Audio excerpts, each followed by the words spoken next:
We left off last time with Cleopatra dead, Mark Antony dead, and Octavian has taken the battle. He won at the Battle of Actium. And so now we don't have the second triumvirate. Lepidus is gone. Mark Antony is dead. And so now all we have left is Octavian. And Octavian was the great nephew of Julius Caesar. Remember we talked about that? He was the adopted heir. And when Julius Caesar was killed, he moved to Rome to try to fill his shoes. So he joined the second triumvirate. His mom was way against this. She did not want him to go. Why do you think she didn't want him to go? Do you think maybe she saw how things went in Rome with people in power? How they died right and left? I mean, Julius Caesar was murdered in cold blood by men who he knew, who were his friends. That's pretty scary for a mom to think about sending her child into. But he went anyways. And we learned that Octavian had the same desire for power that the men before him did. So, at 32 years old, he finds himself as the only ruler, because Lepidus is dead, Mark Antony is dead, and all we have left is Octavian. But he does things a little differently. He learns from Julius Caesar's mistakes, and he does things a little differently. So Julius Caesar treated the Senate as advisors, remember? And that's why they killed him, because he took all of their power away. And he did what he wanted to. Well, Octavian, who later names himself Augustus and becomes Augustus Caesar, made friends with the senators, and he worked with them. That seems like a wise decision, doesn't it?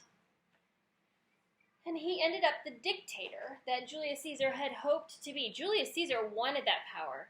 And Octavian, by kind of being more friendly and using less force, ended up with the power that Julius Caesar wanted. But guess what? The Romans let him because they were open to it. They liked Augustus Caesar, so they were okay with him being in charge completely. He could veto laws.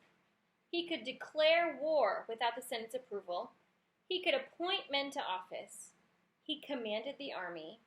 And he assumed the role of the high priest. I mean, wow.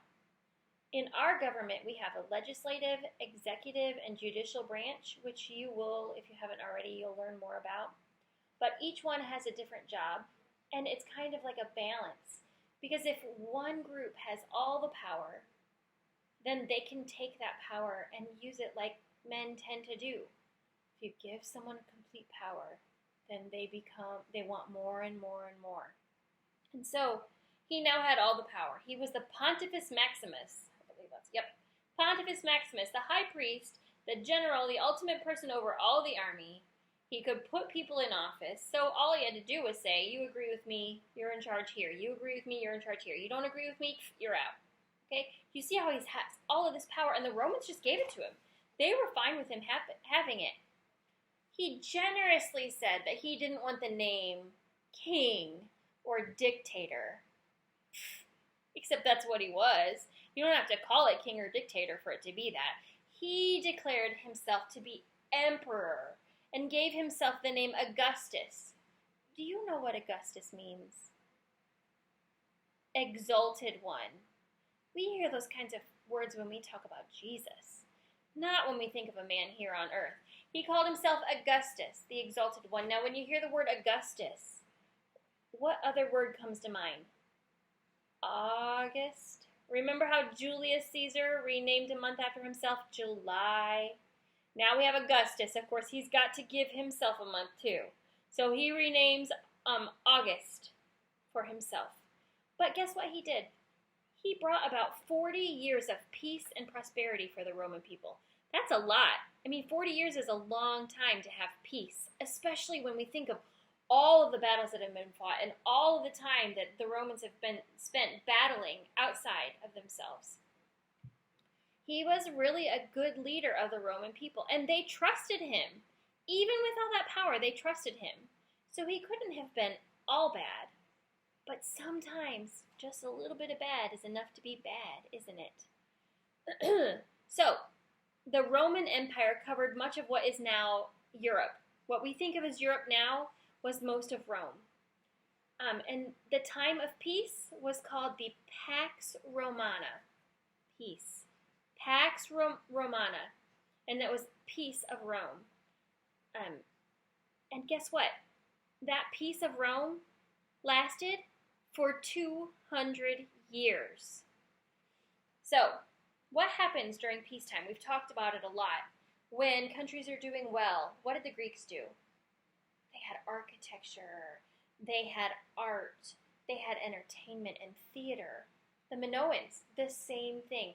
Anytime a country is in peace, they're not just fighting for survival, where they're just worrying about the clothes on their backs, the shoes on their feet, the animals, and their crops. No, they have enough.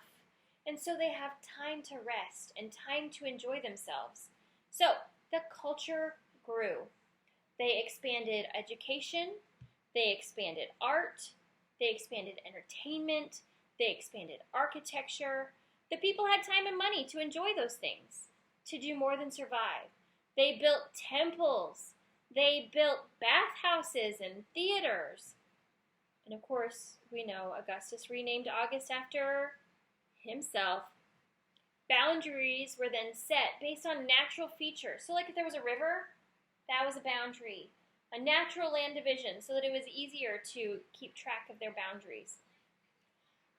Waterways and aqueducts were built for water supply to larger cities. We talked about canals, okay, and how canals get water to different places, but they also provide a mode of transportation to different places. Well, they increased the water supply so that cities could grow, because if you don't have enough water, you can't have more people. And do you know that the Roman Empire during Pax Romana grew to 80 million people? What? That is a lot of people. And in Luke chapter 2, verses 1 through 7, which I am going to read to you real quick,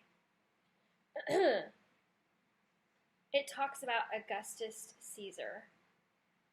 Let me find it. Luke chapter 2, verses 1 through 7, because Augustus is mentioned in the Bible. It says, and I know you'll recognize it when you hear it, "In those days, Caesar Augustus made a law." Oh, Caesar Augustus? We know him. It required that a list be made of everyone in the whole Roman world. It was the first time a list was made of the people while Quirinius was governor of Syria. Everyone went to their own town to be listed. So Joseph went also. Joseph. He went from the town of Nazareth in Galilee to Judea. That is where Bethlehem, the town of David, was. Joseph went there because he belonged to the family line of David. He went there with Mary to be listed.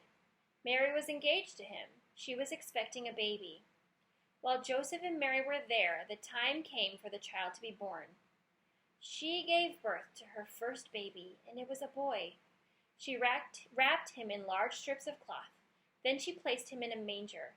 That's because there was no guest room where they could stay. So Augustus Caesar is the same Caesar who issued the decree that a census should be taken and everyone should return to their city. Isn't it amazing that even in the hard and bad stuff, God had a plan? God used Augustus Caesar to take Mary and Joseph to Bethlehem so that Mary would give birth to the baby Jesus, so that the prophecy that we've been hearing about could be fulfilled, and Jesus was born in Bethlehem. And God used Augustus Caesar to do it. How awesome is that? It's so cool to see prophecy being fulfilled and us moving closer and closer to Jesus' birth. All right, I'll see you next time.